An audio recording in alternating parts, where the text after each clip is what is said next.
The orders came down through military channels with shocking speed and finality.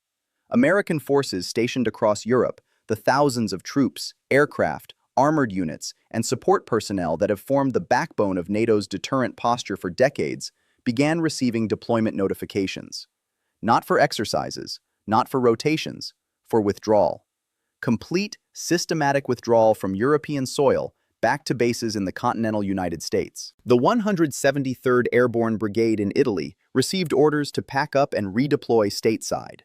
The armored units stationed in Poland, the forward presence that has symbolized America's commitment to defending NATO's eastern flank since Russia's invasion of Ukraine, were instructed to prepare for transport home.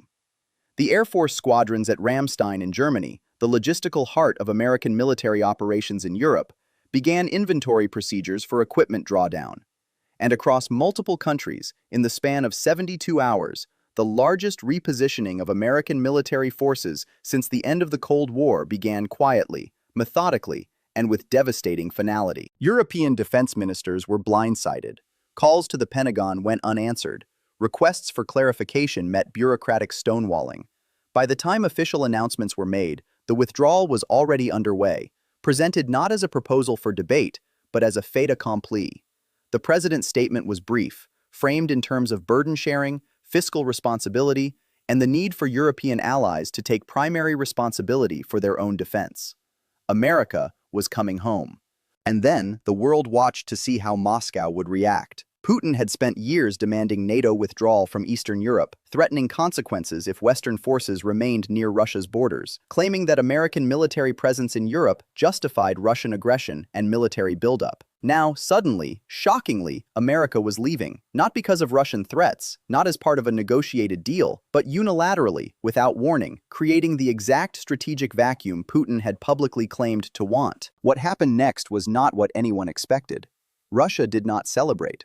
Russia did not stand down its forces. Russia did not reduce tensions or offer diplomatic olive branches. Instead, within 48 hours of the American withdrawal announcement, Russia launched the largest military mobilization and forward deployment of forces toward NATO borders since the beginning of the Ukraine war. Tens of thousands of additional Russian troops began moving west. Armored units repositioned toward the Baltics, Poland, and Romania. Air defense systems were activated, and Russian state media, rather than proclaiming victory, began broadcasting increasingly frantic warnings about NATO treachery and imminent threats. Putin could not believe what happened next, because what happened was not American capitulation. It was European unification and militarization on a scale that transformed NATO from an American-led alliance into a European fortress that Russia was suddenly, terrifyingly, unprepared to confront. As of this morning, November 3, 2025, the strategic balance in Europe has been upended in ways that have left Moscow reeling. The American withdrawal, intended by some to weaken NATO, has instead triggered the most rapid European military buildup in modern history, and Russia is discovering that without America to fixate on, Europe's response to Russian aggression is faster, harsher, and more unified than Putin ever anticipated. The situation is evolving with shocking speed. Let's get into exactly why the US withdrew from Europe, what European nations did the moment American forces began leaving, why Russia's response reveals panic rather than triumph, and most importantly, how the next 90 days will determine whether Europe becomes a Russian sphere of influence or a militarized coalition that locks Russia out of Western power structures permanently. Here is what you need to understand about the American withdrawal decision itself. The order came from the highest levels of the US government, driven by a combination of political, economic, and strategic calculations that had been building for years. First, domestic political pressure. A significant faction within American politics has long argued that European nations are wealthy enough to fund their own defense, and that American taxpayers should not bear the cost of defending allies who underspend on their own militaries. This argument gained traction as defense budgets strained under the weight of supporting Ukraine, countering China in the Pacific, and maintaining global military commitments. Politicians across the spectrum began demanding that Europe step up or face reduced American protection. Second, fiscal constraints. The US defense budget, while massive, is not infinite. Maintaining tens of thousands of troops in Europe, along with equipment, bases, and logistical infrastructure, costs billions annually. With competing demands in the Indo-Pacific region, where China is viewed as the primary long-term threat, Pentagon planners have been advocating for years to shift resources from Europe to Asia. The withdrawal decision represents a dramatic acceleration of that strategic reorientation. Third, belief that Europe is secure. Some proponents of withdrawal argued that NATO's European members, particularly after ramping up defense spending in response to Russia's Ukraine invasion, are now capable of deterring Russian aggression without permanent American troop presence. They pointed to increased European military budgets, improved readiness, and the expansion of NATO to include Finland and Sweden as evidence that American forward deployment was no longer necessary. This assessment, as we are now seeing, fundamentally misunderstood the political and psychological importance of American presence in holding the alliance together. The decision was made rapidly and communicated poorly. European allies were not consulted in advance. There was no alliance-wide discussion or coordinated transition plan. The withdrawal was announced, and implementation began immediately, leaving European governments scrambling to respond. For European capitals, the withdrawal was not just a military challenge, it was an existential shock. For decades, European security architecture had been built around American military guarantee. The presence of U.S. forces, particularly in frontline states like Poland and the Baltics, was both a deterrent to Russian aggression and a political symbol of transatlantic unity. When that presence was suddenly withdrawn, European leaders faced a choice. They could panic, fragment, and attempt individual accommodations with Moscow. Or they could unify, mobilize, and prove that European security was not dependent on American troops. They chose the latter, and the speed and scale of the European response has been historic. Now let's examine what European nations did the moment American forces began withdrawing. Within 24 hours of the announcement, emergency meetings were convened in Brussels, Paris, Berlin, and London. NATO's European members activated mutual defense consultations under Article 4, not in response to external attack, but in response to the sudden American withdrawal creating a strategic vacuum. And the decisions made in those meetings set in motion the most rapid military mobilization Europe has seen in decades. Germany, which for years resisted militarization due to historical sensitivities and political constraints, announced an emergency defense budget increase of 100 billion euros, spread over 2 years.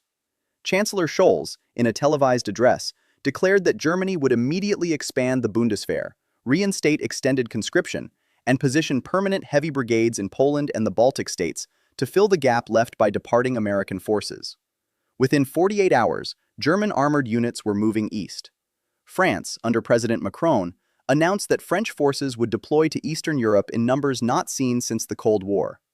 French nuclear doctrine was publicly reaffirmed, with Macron stating that France's nuclear deterrent extends to all NATO allies, and that any attack on alliance members would be met with all means necessary. This was an unsubtle message to Moscow that American nuclear umbrella or not, Europe was still protected by French strategic weapons. The United Kingdom, freed from some EU constraints but deeply committed to European security, announced immediate deployment of additional troops, armor, and air assets to Estonia and Poland. The Royal Air Force began continuous combat air patrols over the Baltics. British attack submarines increased their presence in the North Atlantic and Baltic Sea, and London made clear that British forces would serve as the backbone of NATO's eastern defense until European capacity expanded. Poland, the nation most directly threatened by the American withdrawal, went into overdrive. Poland announced a wartime mobilization footing, calling up reserves and accelerating its already ambitious military expansion plans. Polish defense spending, already among the highest in NATO as a percentage of GDP, was increased further. Poland began purchasing massive quantities of South Korean tanks, artillery, and aircraft to rapidly build the largest land army in Europe. And Poland made a historic strategic decision. If America would not defend Poland, Poland would defend itself, and it would do so with such overwhelming force that Russia would never dare test Polish resolve. The Baltic states, Estonia, Latvia, and Lithuania, the nations most vulnerable to Russian aggression, reacted with a combination of fear and determination. They immediately activated total defense plans, mobilizing their entire societies for potential conflict. National Guard units were expanded, fortifications along the Russian border were accelerated, and the Baltic states reached out to Nordic neighbors, Finland and Sweden, to form an integrated northern defense bloc. Finland and Sweden, NATO's newest members, proved to be game changers. Finland brought 280,000 active and reserve troops, highly trained and experienced in defending against Russian aggression. Sweden contributed advanced air and naval power, including Gripen fighter jets and some of the world's most capable submarines. Together, the Nordic-Baltic defense integration created a unified northern front that Russia had never faced before. Smaller NATO members, the Czech Republic, Slovakia, Romania, Bulgaria, contributed what they could: troops, equipment, financial support. The message from all of them was unified.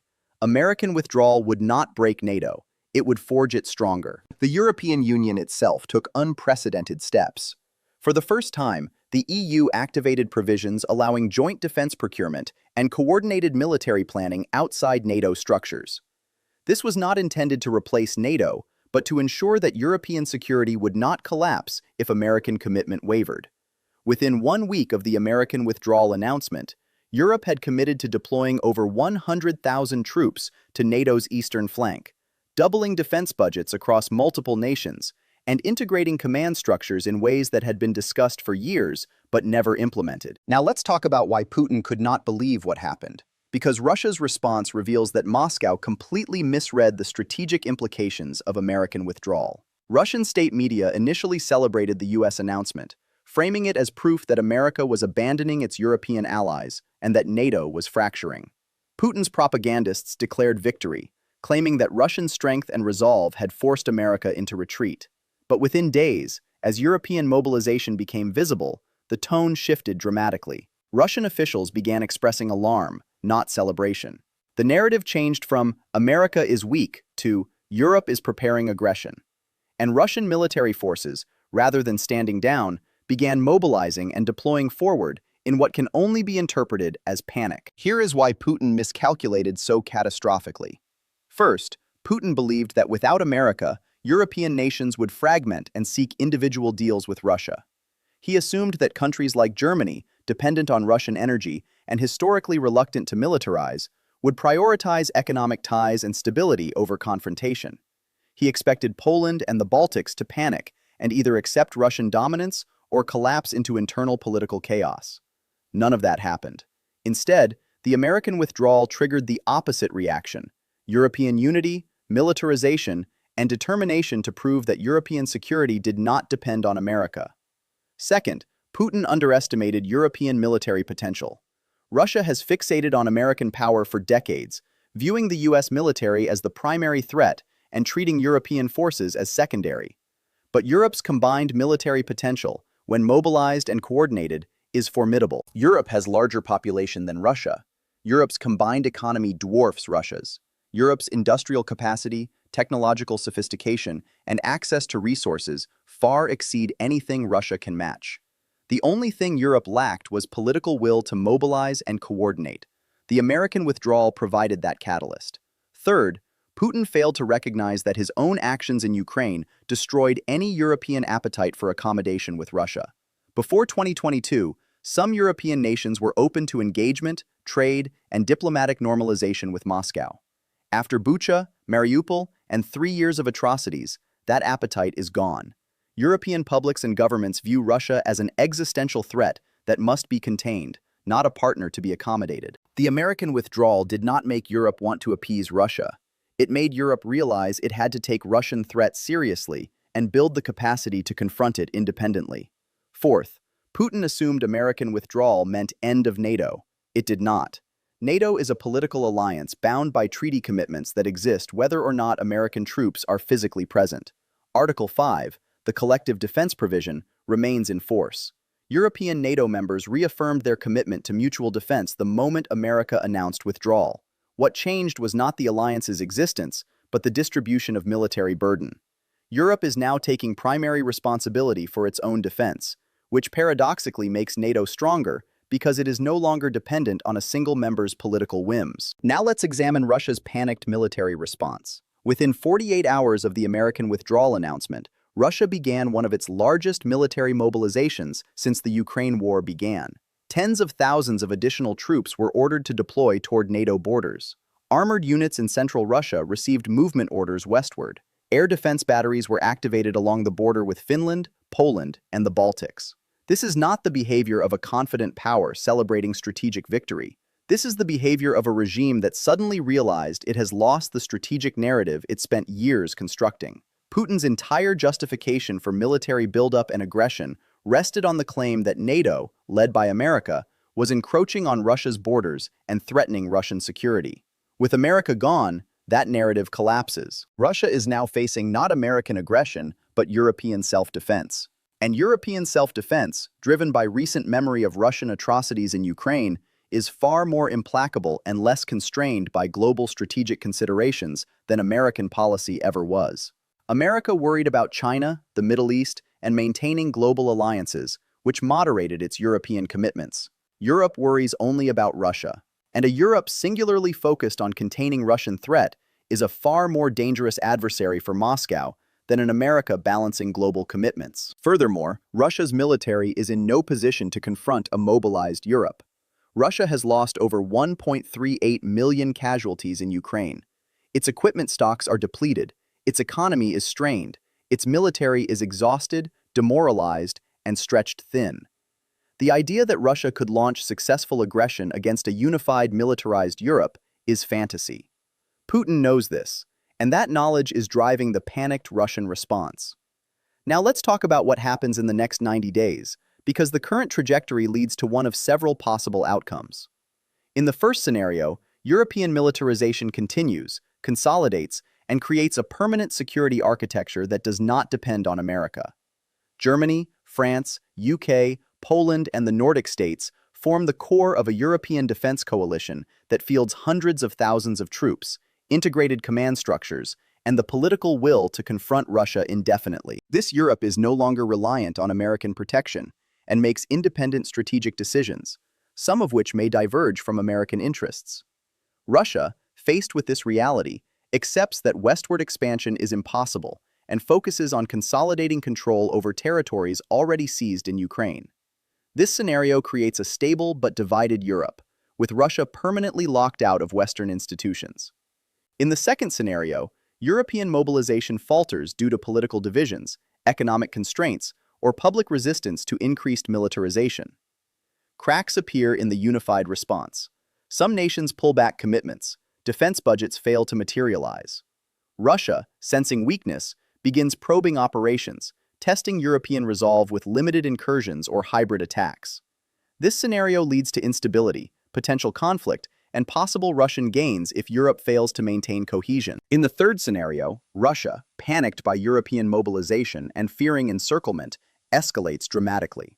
Putin orders aggressive military action, possibly limited strikes on NATO territory, believing that without American leadership, European response will be fractured and weak. This catastrophic miscalculation triggers Article 5, European military response, and potentially the largest European war since 1945. All three scenarios remain possible. The next 90 days will reveal which trajectory Europe is on.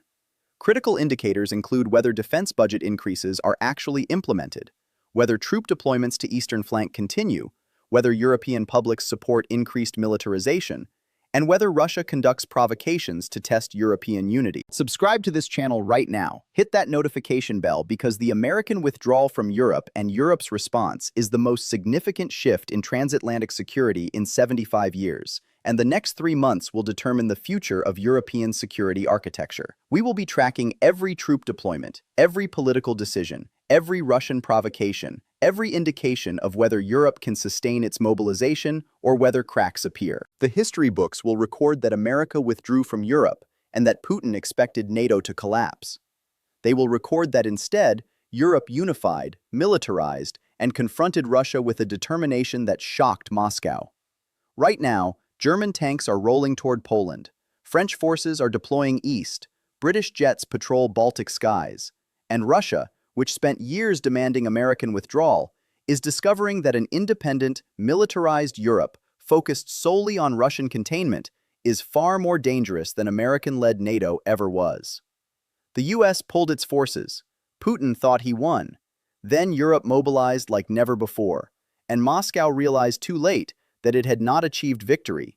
It had created the very nightmare it feared most: a united, armed Europe with the will and capacity to stop Russian expansion permanently.